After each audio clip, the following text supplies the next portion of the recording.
कुछ जंगल ऐसे होते हैं जहां लोग खोते नहीं, उन्हें बुलाया जाता है। और कुछ आवाज़ें मदद के लिए नहीं पुकारती, वे सिर्फ आपको अपने पास खींचती हैं।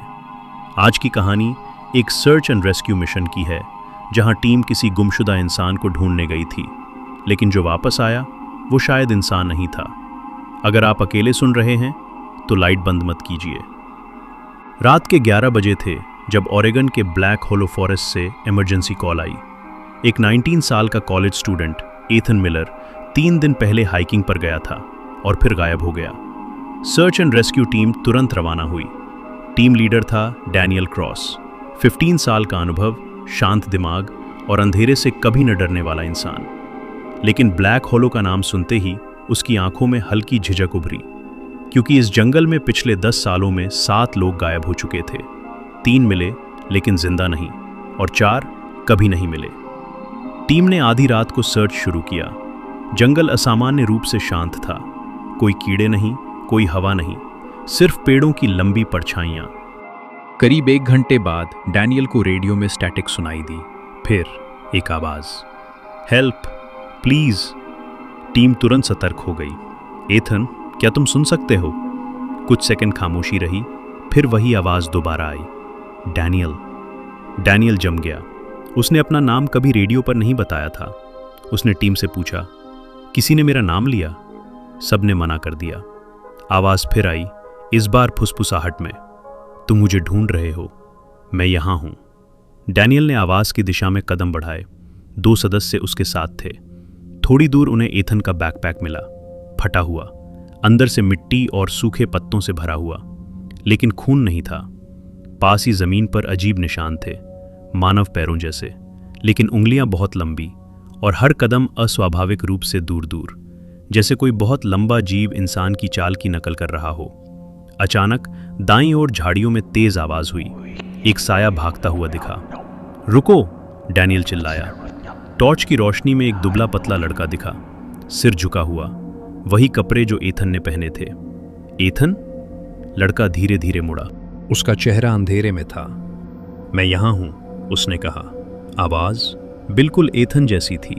डैनियल आगे बढ़ा। तुम ठीक हो? लड़का पूरी तरह रोशनी में आया। चेहरा एथन का था, लेकिन आंखें पूरी तरह काली, कोई सफेदी नहीं, कोई पुतली नहीं, और मुस्कान इतनी चौड़ी कि गाल फटने वाले हों। डैनियल पीछे हट गया।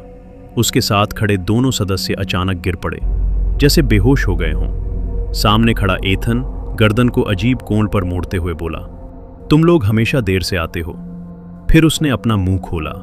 अंदर दांत नहीं थे, सिर्फ अंधेरा, गहरा, अनंत अंधेरा। डैनियल ने पलक झपकी और वो आकृति गायब। जंगल में चीख गूंजी उसके एक साथी की। डैनियल भागा। आवाज का पीछा करते हुए वो एक खुले मैदान में पहुंचा। वहां उसका साथी खड़ा था। मैं ठीक हूं, उसने कहा, लेकिन उसकी आवाज में हल्की गूंज थी, जैसे 2 आवाजें एक साथ बोल रही हों। डैनियल ने टॉर्च उठाई। साथी की छाया जमीन पर नहीं थी, सिर्फ एक लंबी असामान्य छाया जो उससे जुड़ी ही नहीं थी। डैनियल, वह मुस्कुराया, हम उसे ढूंढ चुके हैं। उसकी गर्दन अचानक 180 डिग्री घूम गई। डैनियल भागा। रेडियो से बेस कैंप की आवाज आई, डैनियल तुरंत बाहर निकलो, हमने ड्रोन से कुछ देखा है, तुम अकेले नहीं हो। क्या देखा? कुछ सेकंड चुप्पी रही, फिर जवाब आया, तुम्हारे आसपास दर्जनों हीट सिग्नेचर हैं, लेकिन वहां सिर्फ तुम हो। डैनियल रुक गया। उसने धीरे धीरे चारों ओर देखा। अंधेरे में पेड़ों के बीच कई चेहरे झलक रहे थे, सब एथन जैसे, सब मुस्कुराते हुए एक साथ। उन्होंने कहा, हम यहां हैं। अगली सुबह सर्च एंड रेस्क्यू टीम को जंगल के बाहर डैनियल मिला। वो चुप था, शॉक में। उसने सिर्फ एक वाक्य कहा, वो हमें ढूंढने देते हैं। एथन कभी नहीं मिला। लेकिन 3 महीने बाद एक नई कॉल आई। ब्लैक होलो फॉरेस्ट में एक और हाइकर गायब था। सर्च एंड रेस्क्यू टीम तैयार हुई और इस बार टीम लीडर था डैनियल क्रॉस। लेकिन रिकॉर्ड्स के अनुसार डैनियल 3 महीने पहले उसी जंगल में गायब घोषित हो चुका था। तो फिर जो टीम को लीड कर रहा था वो कौन था? और अगर अगली बार आप जंगल में मदद की आवाज सुने तो सोचिएगा, क्या वो सच में कोई इंसान है या सिर्फ कोई चीज जो आपको ढूंढ रही है?